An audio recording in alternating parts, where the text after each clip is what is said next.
रोज की थाली में रखी एक आम सी चीज जो आपको बिल्कुल सुरक्षित लगती है, वही चीज अगर रोटी के साथ खाई जाए तो 60 के बाद आपकी टांगों की ताकत को चुपचाप आधा कर सकती है। आपको दर्द तुरंत नहीं होगा, कोई तेज संकेत नहीं मिलेगा, बस धीरे धीरे चलना भारी लगने लगेगा, सीढ़ियां चढ़ते समय सांस फूलने लगेगी और एक दिन आप खुद से पूछेंगे, मेरी टांगों में जान कहां चली गई। सबसे डरावनी बात यह है कि यह कमजोरी बीमारी नहीं मानी जाती। लोग कहते हैं उम्र का असर है, लेकिन सच्चाई इससे कहीं ज्यादा खतरनाक है। यह कमजोरी उम्र से नहीं, गलत खाने के संयोजन से आती है। और आज आप वही सच्चाई जानने वाले हैं, जिसे जानने के बाद शायद आप अपनी थाली बदल दें। ध्यान से सुनिए, क्योंकि अंत में जो बात सामने आएगी वही तय करेगी कि आपकी टांगें मजबूत रहेंगी या धीरे धीरे जवाब दे देंगी। सबसे पहले समझिए, 60 के बाद टांगों की ताकत क्यों गिरती है। उम्र बढ़ने के साथ शरीर में मांसपेशियां अपने आप कम होने लगती है। इसे मेडिकल भाषा में मांसपेशियों का क्षय कहा जाता है। भारत और दुनिया के कई चिकित्सा शोध बताते हैं कि 60 के बाद हर साल मांसपेशियों की ताकत का एक हिस्सा घटता है। लेकिन यह प्रक्रिया तब कई गुना तेज हो जाती है जब शरीर को सही पोषण नहीं मिलता। और यही गलती हम रोज रोटी के साथ करते हैं। अब सीधे मुद्दे पर आते हैं। गलती है रोटी के साथ बहुत ज्यादा नमक वाली या खट्टी चीज खाना, जैसे अचार, नमकीन सब्जी, बहुत ज्यादा नमक डाली दाल या पैकेट वाला नमकीन।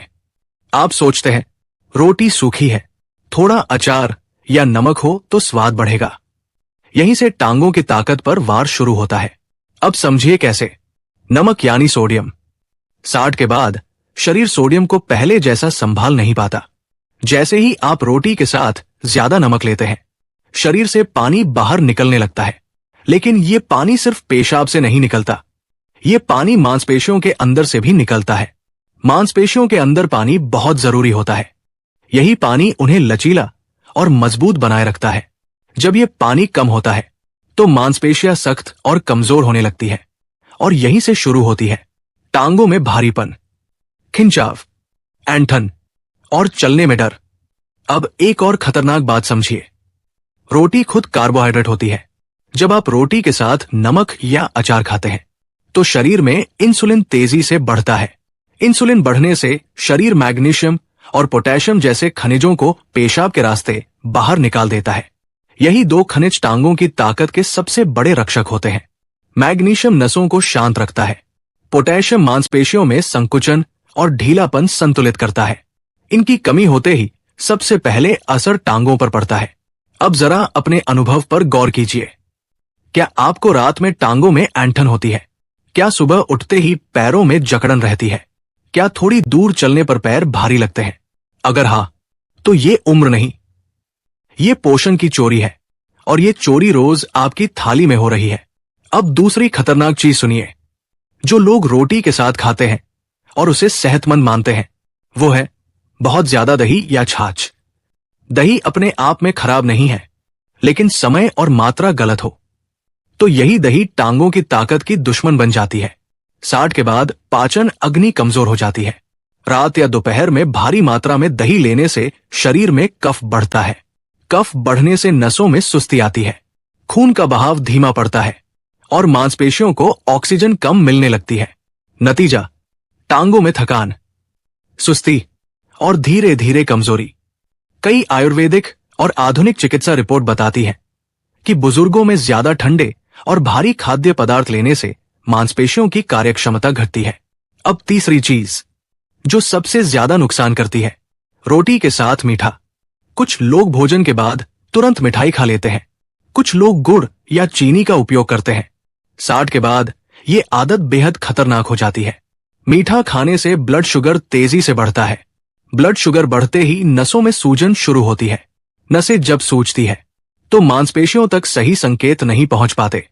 यही वजह है कि डायबिटीज वाले बुजुर्गों में टांगों की कमजोरी सबसे पहले दिखती है।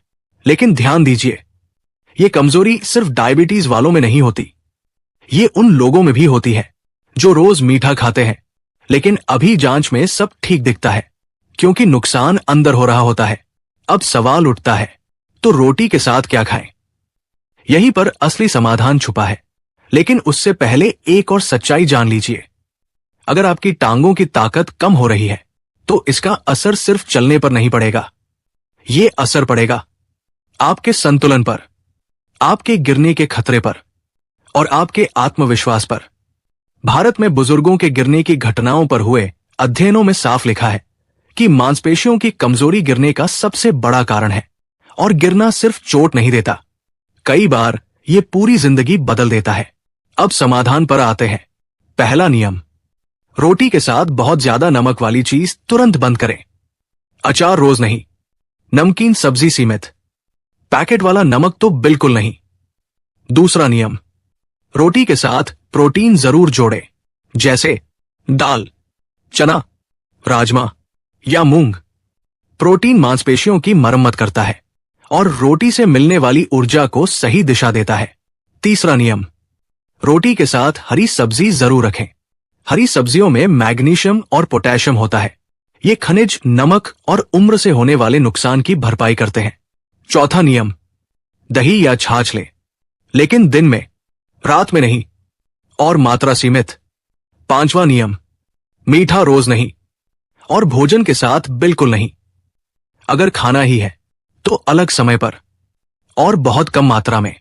अब एक आखिरी बात जो बहुत कम लोग बताते हैं, अगर आप रोटी खाते हैं लेकिन पानी बहुत कम पीते हैं तो भी टांगों की ताकत घटेगी, क्योंकि पानी के बिना खनिज मांसपेशियों तक पहुंच ही नहीं पाते। दिन भर थोड़ा थोड़ा पानी पीना टांगों के लिए उतना ही जरूरी है जितना खाना। अब खुद से एक सवाल पूछिए, क्या आप रोज वही गलती कर रहे हैं? क्या आपकी थाली में वही संयोजन है जो आपकी टांगों को कमजोर कर रहा है? अगर हां, तो अभी समय है, क्योंकि ये कमजोरी एक दिन में नहीं आती, लेकिन एक दिन में रोकी जा सकती है। अगर आपने आज से रोटी के साथ सही चीजें चुन ली तो कुछ ही हफ्तों में फर्क महसूस होगा। चलना हल्का लगेगा, टांगों में भरोसा आएगा और सबसे बड़ी बात, गिरने का डर कम होगा। लेकिन अगर आपने इसे नजरअंदाज किया तो हर साल टांगों की ताकत थोड़ी और कम होती जाएगी। फैसला आपके हाथ में है, थाली वही रहे या ताकत वापस आए, क्योंकि 60 के बाद चल पाना ही असली आजादी है।